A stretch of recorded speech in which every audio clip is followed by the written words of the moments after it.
बघा आपल्याला श्रीखंड छान असा झालेला आहे.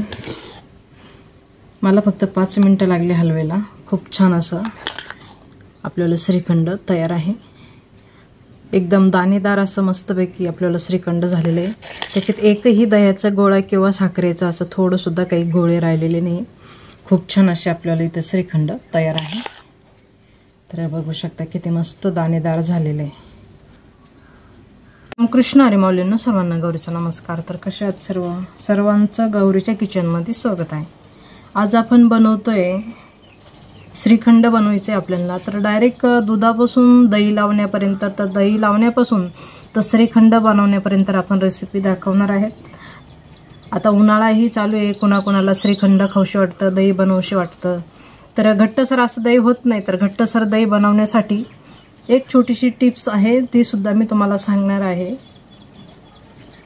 त्याच्यासाठी व्हिडिओ शेवटपर्यंत बघा. कुठून बघताय कुठून नाही मला कमेंटमध्ये कळवा. चॅनलवर नवीन असेल तर चॅनलला सबस्क्राईब करा. त्याचबरोबर बेल बटनसुद्धा दाबा, म्हणजे माझ्या अशाच नवीन नवीन रेसिपी तुम्हाला बघायला भेटतील. तर इथं मी घेतलेलं आहे दूध आमच्याला घरच्या गाईचंच असतं. त्याच्यामुळं दूध काय मला विकत आणायची गरज नाही आहे. पण जे पण लोक विकत दूध आणतात त्यांच्यासाठी एक छोटीशी ट्रिक सांगणार आहे.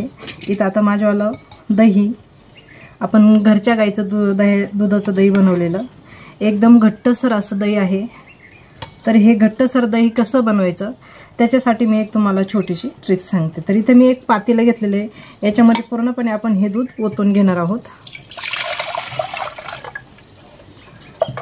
आणि याच्यामध्ये आपण 1 चमचा दही घालणार आहोत. आता हे मी ट्रिक्स न वापरता दही बनवलेले, घरगुती दही राहतं. रोज दही बनल्या जातं, रोज लस्सी बनल्या जाते, तर दही रोज पिल्या जातं. त्याच्यामुळे हे रात्री बनवल्यानं खूप आंबट नाही, म्हणून मी एवढं सगळं दही टाकून घेतलं इथं. आता ही ट्रिक्स बघा काय वापरते मी. इथं थोडीशी तुरटी घेतलेली आहे. तुरटी आपल्याला दुधावरती फिरवून घ्यायची आहे. 2 ते 3 वेळा फिरवायची आणि काढून घ्यायची. काढल्यानंतर इथं 1 चमचा मी साखर घेतलेली आहे. ती साखरसुद्धा इथे घालून घ्यायची. कारण का जर समजा तुमचं दही जर आंबट असेल तर हे दहीसुद्धा आंबट होणार. त्याच्यामुळे आंबट नाही हो म्हणून थोडीशी 1 चमचा आपल्याला इथे साखर घालायची. ही झाली पहिली ट्रिक्स. तर आता हे दही आपल्याला संध्याकाळपर्यंत असंच झाकून ठेवायचं. खूप थंड असलं पाहिजे असंही नाही. दूध तापून छान असं कोमट करून घ्यायचं, मगच दही लावायचं. तर इथं मी आता दही लावून घेतलेलं आहे. 1 चमचा दही टाकलेलं आहे. दही 1 चमचा टाकलेलं आहे, भाजीचा चमचा असतो तो. आणि माझं इकडचं दही जास्त काय आंबट नाही आहे. रोजच्या रोज ते संपले जातं म्हणून दही आंबट नसतं. तुमच्याकडे जर आंबट दही असेल तर तुम्ही फक्त 1 छोटासा चमचा असं एवढं दही घ्यायचं. आता हे आपण डायरेक्ट श्रीखंड बनवणार आहोत, पण डायरेक्ट नाही, म्हणजे त्याला अजून पुढची कृती मी करणार आहे. कशी करणार आहे, काय करणार आहे, त्याच्यासाठी व्हिडिओ तुम्ही शेवटपर्यंत बघा. कुठून बघते कुठून नाही नक्की मला कमेंटमध्ये कळवा. आता आपण हे दही टाकलेलं आहे दही बनवण्यासाठी दुधामध्ये. तर हे आपल्याला फ्रीजमध्ये न ठेवता बाहेरच ठेवायचं आहे. 4 ते 5 तास बाहेरच ठेवायचं आहे. 4-5 तासानंतर तुम्ही थोडंसं थंड होण्यासाठी किंवा नाही जरी ठेवलं तरीही चालेल. कारण की डायरेक्टच आपल्याला श्रीखंड बनवायचे, थोडंफार आंबट पण व्हायला पाहिजे. हे दही आंबट नाही आहे म्हणून मी पूर्ण 6 ते 7 तास बाहेरच ठेवणार आहे. तर बघूया 6 ते 7 तासानंतर. तर बघू शकता आपण इथे सकाळी दही लावलेलं एकदम घट्टसर असं दही झालेलं आहे बघा.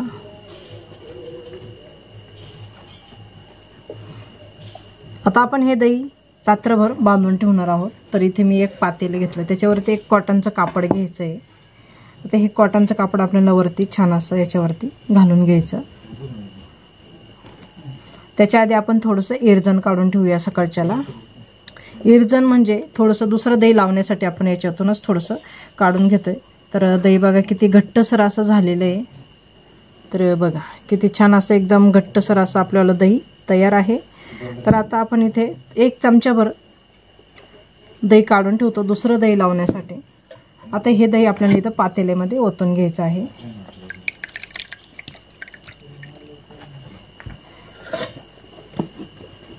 आणि रात्रभर आपल्याला हे असंच बांधून ठेवायचं आहे. बाहेर दोरी तुमच्याकडे काही गॅलरी पडवी वगैरे असेल त्याच्यामध्ये हे बांधून ठेवायचं, म्हणजे त्याचं पूर्णपणे पाणी निघून जातं. श्रीखंड बनवायला एकदम आपल्याला लोण्याचा गोळा तयार होतो. तर अशा पद्धतीने एक कॉटनचं कापड घ्यायचं, पूर्णपणे उपरनं तुमच्याकडे कॉटनचं जे कापड असेल ते गोळा करून घ्यायचं छान असं. अशा पद्धतीने बांधून घ्यायचं. थोडं फार असं वरती वळून घ्यायचं आणि हे एक कोपरा घ्यायचा. एक कोपरा घेतल्यानंतर छान असं बांधून घ्यायचं. त्याला काही दाबायचं वगैरे काही नाही. जेवढं पाणी निघेल तेवढंच फक्त निघून द्यायचं. बाकीच्या पाण्याचं तुम्ही काळजी नाही करायची. रात्रभर ते पाणी निघून जाणार. अशा पद्धतीने आपल्याला बांधून घ्यायचं. तर बघा असं बांधलेलं आहे मी आणि पाणी बघा किती थोडंसं निघालेलं आहे. आता हे रात्रभर आपण असंच बांधून ठेवणार आहोत. उद्या सकाळी आपल्याला श्रीखंड बनवण्यासाठी अशा पद्धतीने मी उपरण्याला गाठ मारून घेतली दोरीला पडवीमध्ये. छान असं रात्रभर त्याच्यावालं पाणी निघून जाणार आहे.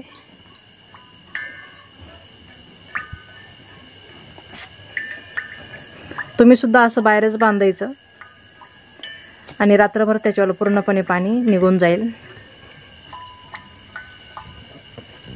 तर बघा असं बांधून ठेवलेलं आहे मी. तर चला बघूया आता सकाळी. तर इथं बघू शकता आपल्याला दही पूर्णपणे सुकून गेलेलं आहे रात्रभर. आता सोडून घेऊया. आपण दही सोडून घेतले बघा. आता त्याच्यावरली गाठण सोडून आपण पातेल्यामध्ये मोकळं करून घेऊया. असं पातेलं घ्यायचं एक किंवा तुमच्याकडे जे भांडं असेल ते घ्यायचं. त्याच्यामध्ये दही काढून घ्यायचं आपल्याला. तर बघा कसा गोळा निघतोय छान असा.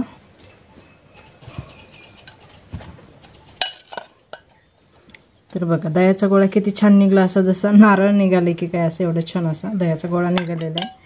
आता इथे हे दही जेवढं आपल्याला आहे दह्याचा गोळा तेवढंच आपल्याला साखर घ्यायची आहे. तर हे 1.5 वाटी दह्याचा गोळा भरणार आहे. त्याचबरोबर आपल्याला त्याचप्रमाणे साखर घ्यायची आहे. इथे मी साखर दळून घेतलेली आहे. पिठी साखर बनवून घेतली. जर समजा तुमच्याला दही आंबट असेल तर साखर जास्त लागू शकते. आता हे दही आंबट नाही आहे तरी मी थोडीशी साखर जास्तच घालणार आहे. तर इथे मी 2 वाटी साखर घेतलेली आहे.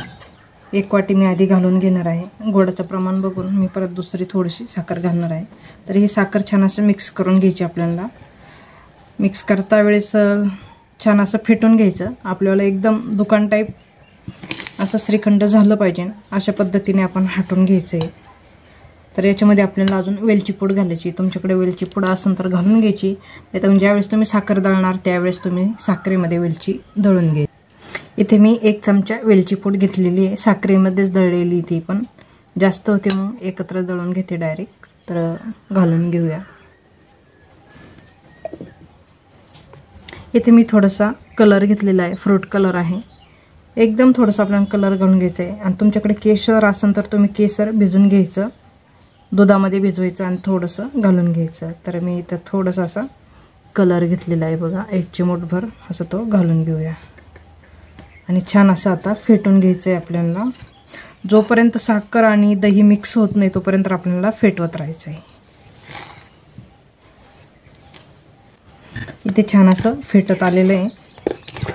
पण अजून थोडीशी आपल्याला इथे साखर घालून घ्यायची आहे. तर इथे मी थोडीशी अजून साखर घालून घेते. तर इथे अजून अर्धी वाटी साखर घातली मी. आता पुन्हा छान असं आपल्याला फेटून घ्यायचं आहे. तर इथे बघा आपल्याला श्रीखंड छान असा झालेला आहे. मला फक्त 5 मिनटं लागली हलवायला. खूप छान असं आपल्याला श्रीखंड तयार आहे. एकदम दाणेदार असं मस्तपैकी आपल्याला श्रीखंड झालेलं आहे. त्याच्यात एकही दह्याचा गोळा किंवा साखरेचा असं थोडंसुद्धा काही गोळे राहिलेले नाही. खूप छान असे आपल्याला इथं श्रीखंड तयार आहे. तर बघू शकता किती मस्त दाणेदार झालेलं आहे. तर आता याला एक डबा वगैरे बघून त्याच्यामध्ये श्रीखंडाच्या डब्यामध्येच भरून ठेवायचं आहे. इथे मी एक श्रीखंडाचा डबा घेतलेला आहे. त्याच्यामध्ये आपण भरून ठेवू थंड होण्यासाठी. आता हे रात्रभर बाहेरच होतं त्याच्यामुळे एकदम थंड झालेलंच आहे. पण अजून त्याला थंड करून घ्यायचं आहे. तर बघू शकता आपल्याला श्रीखंड किती छान असं झालेलं आहे. आणि आता आपण हे फ्रीजमध्ये ठेवून देऊ शकतो. त्याला थोडंसं आदळून घ्यायचं डब्याला म्हणजे एकसारखं होऊन जाईल. हा डबाभर जर आपण श्रीखंड दुकानामध्ये घ्यायला गेलो तर याला 150-200 रुपये लागतात. तर एवढं श्रीखंड आपण घरच्या घरी बनवू शकतो. काय अर्धा लिटर दुधामध्ये पावशेर श्रीखंड तयार होऊन जातं. आणि खूप छान आणि खूप चविष्ट असं आपल्याला श्रीखंड इथे तयार होतं. तर रेसिपी जर आवडली तर लाईक शेअर सबस्क्राईब नक्की करा, त्याचबरोबर बेल बटनसुद्धा दाबा, म्हणजे माझ्या अशाच नवीन नवीन रेसिपी तुम्हाला बघायला भेटतील. तर चला आजच्यासाठी धन्यवाद. तर भेटूया पुढच्या एका नवीन रेसिपीमध्ये. तोपर्यंत छान राहा, मस्त राहा आणि खुश राहा आणि असं श्रीखंड करून बघा. तर आजच्यासाठी धन्यवाद. आता फ्रीजमध्ये आपण श्रीखंड थंड करून घेऊया.